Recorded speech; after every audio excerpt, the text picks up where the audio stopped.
दोस्तों आज के इस वीडियो में हम लोग जानेंगे एक बहुत ही प्रोफेशनल बीपीओ कॉल सेंटर के बारे में, जिस बीपीओ कंपनी का नाम होने वाला है कोजेंट ई सर्विस प्राइवेट लिमिटेड, जो कि नोएडा सेक्टर 63 ब्लॉक सी 122 में स्थित है, जो कि काफ़ी प्रोफेशनल बीपीओ कंपनी है आपके पूरे नोएडा में। दोस्तों इस टाइम आप ये जो वीडियो देख रहे हैं ये कोजेंट ई सर्विस प्राइवेट लिमिटेड कंपनी का ही नज़ारा है। आप देख सकते हैं इस बीपीओ कंपनी का नज़ारा, ये कंपनी कैसा है, इसका बिल्डिंग वगैरह काफ़ी बेहतरीन तरीके से बनाया गया है। आप देख सकते हैं इस कोजेंट ई सर्विस प्राइवेट लिमिटेड कंपनी को। इस बीपीओ कंपनी में ज्वाइनिंग प्रोसेस क्या होने वाली है, टेंडर या एचआर का कॉन्टैक्ट नंबर कहां से मिलेगा, क्या क्या क्वालिफिकेशन होनी चाहिए आपके पास, मिनिमम और मैक्सिमम, 10+2 की सैलरी कितनी होती है, आईटीआई की सैलरी कितनी होती है, डिप्लोमा की सैलरी कितनी होती है, ग्रेजुएशन की सैलरी कितनी होती है, बीटेक की सैलरी कितनी होती है, इन सारे सवालों का जवाब जानने के लिए बने रहिए वीडियो के एंड तक। बट आगे बढ़ने से पहले बोलना चाहेंगे अगर आप चैनल पर नए हैं तो प्लीज़ चैनल को सब्सक्राइब कर लीजिए।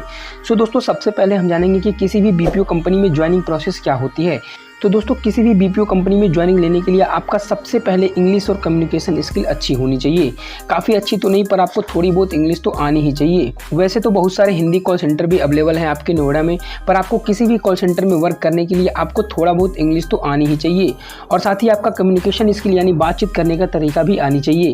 इसके बाद हम जानेंगे किसी भी बीपीओ कॉल सेंटर में ज्वाइनिंग कैसे करें।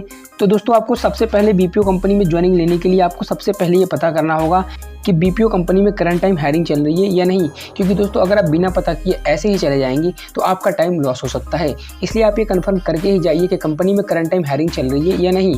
और ये चीज़ पता करने के लिए आपको टेंडर या एचआर का कॉन्टैक्ट नंबर इसी वीडियो के डिस्क्रिप्शन बॉक्स में मिल जाएगी। आप वहाँ से जाकर कन्फर्म कर सकते हैं और आप अपनी ज्वाइनिंग करवा सकते हैं। उसके बाद हम जानेंगे कि इस कंपनी में आपके क्वालिफिकेशन के अकॉर्डिंग किसकी सैलरी कितनी होती है। तो दोस्तों अगर आपकी क्वालिफिकेशन 10+2 है तो आपकी इनहैंस सैलरी 12,500 रुपीज़ होगी, और वहीं अगर आपकी क्वालिफिकेशन आईटीआई है चाहे किसी भी ट्रेड से तो आपकी इनहैंस सैलरी 13,500 रुपीज़ होगी, और वहीं अगर आपकी क्वालिफिकेशन डिप्लोमा या ग्रेजुएशन है तो आपकी इनहैंस सैलरी 15,000 रुपीज़ होगी स्टार्टिंग में, और जैसे जैसे आपका एक्सपीरियंस और नॉलेज बढ़ता जाएगा वैसे वैसे आपकी इसमें सैलरी भी बढ़ती जाती है। दोस्तों मैं आपको बताना चाहूँगा कि जो भी मैं आपको ये सैलरी बताया हूँ ये सिर्फ और सिर्फ फ्रेशर कैंडिडेट के लिए है। अगर आप एक्सपीरियंस है तो आपकी सैलरी ये नहीं होगी, आपकी सैलरी इंटरव्यू बेस पे डिसाइड की जाती है।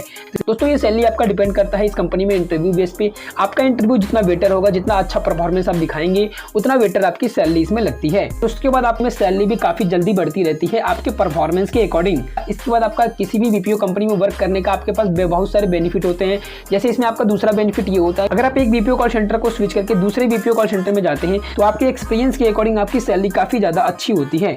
तो बहुत सारे डिफरेंट बेनिफिट होते हैं आपके बीपीओ कॉल सेंटर में वर्क करने के। तो दोस्तों उम्मीद करते हैं कि ये कोजेंट ई सर्विस प्राइवेट लिमिटेड कंपनी के बारे में जानकारी आपको यूजफुल लगी हो। तो दोस्तों अगर आप ऐसे ही जॉब से रिलेटेड लेटेस्ट अपडेट के बारे में जानकारी देखना चाहते हैं तो प्लीज आप श्याम जॉब इन्फो चैनल को सब्सक्राइब कीजिए और साथ ही बेल आइकन को प्रेस कीजिए ताकि हमारे आने वाले नए वीडियो की नोटिफिकेशन आपको सबसे पहले मिल सके। तो चलिए दोस्तों मिलते हैं एक न्यू वीडियो के साथ, तब तक के लिए जय हिंद, वंदे मातरम।